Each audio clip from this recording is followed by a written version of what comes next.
Good morning, and welcome to another session of Meditations with Marigny. So, on this morning, we're going to continue. I enjoyed it so much that I want to continue with the concept of talking about the benefits of having a father.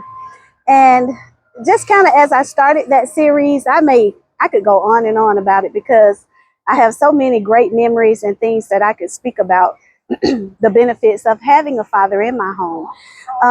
But I also wanted to talk about some of the small things that the benefits may have avoided you to be able to do with something else.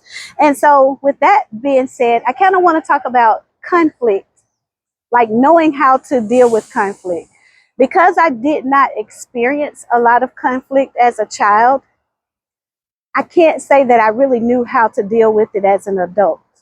And it wasn't something that was talked about a lot. Like there was not a lot of arguing or bickering that took place inside of my home.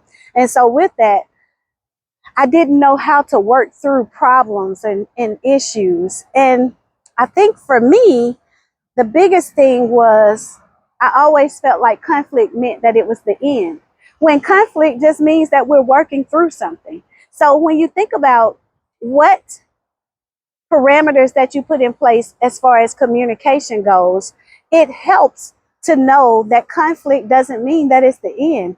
Conflict just means that we are working through the processes of life. We're working through the things that we have changed and adjusted with. We're working through the things that we might not understand about one another when it comes to relationships. And so I think about one of the times that I'll never forget because it was so shocking to me. I had never heard my father speak to my mother like in a heavy tone. And I just remember one time, I don't know, she must have been pushing for something that she wanted. And he was like, no, that's not getting ready to happen this time. And basically, I think I recall him saying, I said no. And that's what I meant about that. And the way he said it, like he wasn't really loud, but I had never heard him be that firm with her in his concept. And so for me, I was like, oh my God, are they getting a divorce? And I didn't even know what a divorce was because I didn't have a lot of people around me who were divorced or had been exposed to that. And so I want to talk about in our adult lives and in our adult relationships, how do you deal with conflict? My adult son and I have been talking about some things, and we've been discussing some communication expectations for one another. And as we look at parenting, parenting changes just like everything else changes and evolves. I'm talking to him differently as an adult man and as a young man that's making decisions versus a child who is in my home who is 2 years old, and I'm training them into certain concepts and ideas and things of that sort. And so he and I are working through some communication challenges, which I'm able to then point out to him, son, I need for you to understand that the way that you communicate with me is going to be the way that you're going to communicate with another young lady. And I also need to understand that me as a woman, I try to make sure that I honor my boys because remember, I'm a mother of boys. I try to honor them as young men so that I am also setting a precedence of how they are to communicate in their home, but also how they are to be communicated to. Sometimes we think that relationships are just one-sided when it comes to the point of how the man should communicate, but women, ladies, we have to look at how we speak to them as well. And so even most recently, one of the things I shared with my son is that I want to hear you. I want to hear what you're saying to me. And I want you to understand and hear what I'm saying to you. Sometimes we're both saying the same thing, but we might be saying it a different way. And he and I had to come to a place where we were both saying the same thing. He had one level of expectation. I had another level of expectation. And somewhere in the middle, we were meeting there, but we were having conflict with getting to the same destination. And you have to look at that in your relationships as well. So one of the things that I would say that I have intentionally worked on is my ability to, one, listen more. I did a video. If you go back and you look at it, it's called Ladies Listen. Listen. If you listen to what he's saying, he's going to tell you what you need to know. He's going to tell you what his needs are. He's going to tell you what his boundaries are. He's going to tell you what things he is and is not going to accommodate for. And then you have to make a decision as to how you're going to respond to that. You have to make a decision as to how you are going to receive that from him. Because in relationships, if you are in a relationship, you have to be able to work through conflict resolution. And you must be able to come to the table and sit down and say, I'm willing to listen to what you have to say. And sometimes that means that you might not say anything.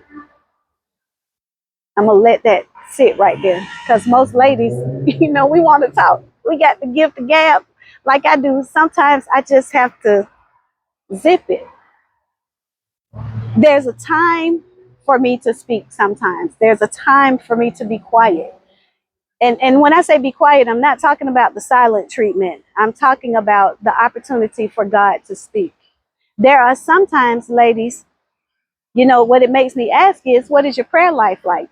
One of the biggest things that I can say was a downfall for me in my previous marriage is that my prayer life was not strong. I would talk about things in the natural, and those things really I needed to have been talking to God about in the spirit realm. Because things that I can't change, things that I can't make a difference about, God can change the heart of man that you don't have the capability of doing. Only God knows what a person's heart truly is. And then he will give you the release when it's time for you to speak. He will tell you when this is the moment to open your mouth. And this is the moment to sow that seed. This is the moment to speak wisdom. Other than that, sometimes we just need to zip it, ladies. You have to know how to work through conflict resolution. And if I could say anything about being a daddy's girl, the protection was so heavy in the house. The provision was so heavy. But I didn't see a lot of conflict. And that can be good and bad because I did not learn to work through those processes until I was older. And so I would just say to you today that conflict resolution is good. It is great, and it's real good when you're with the right person because, after you work out the conflict, then you work out some other things. Read between the lines, grown people. So the good thing is that it opens up the door for more communication to take place. I did a video a while back talking about the man in his safe space. Like, are you creating a space that is safe for him to share his deepest and innermost thoughts? And it's not a judgmental space. And it's not a space where you're going to take that and use that later on. I don't like people that take places of vulnerability with me and then they use that to their advantage. Because what that then does is it makes me not be vulnerable with them. But there's a difference between using something against someone and taking that and helping them to develop. Because just because we have weak spots and we got blind spots, in playing basketball, they have what they call peripheral vision. So even though I'm speaking to you guys right now, I'm paying attention to my surroundings that are around me. I'm paying attention to the people walking by. I'm paying attention to the things that are to the side of me. They're not a direct contact, but I'm able to pay attention to those things. That is what we are to do with our partner when it comes to conflict resolution. We take those things and we use them to help give them a broader view. So they can't just see one way, but they can see it from a broader lens. Oh, that's why you did that. Oh, that's what makes you feel this way. Oh, this is why you responded to me this way. So you don't take it and use it as a negative. You use it as a positive to build your relationship. And so this morning, I just wanted to come on. I wanted to talk to you guys a little bit about conflict resolution. And then I would love for you guys to click like. I would love for you to share this with a friend. And I would absolutely love it if you would subscribe. And so today is actually June the 18th.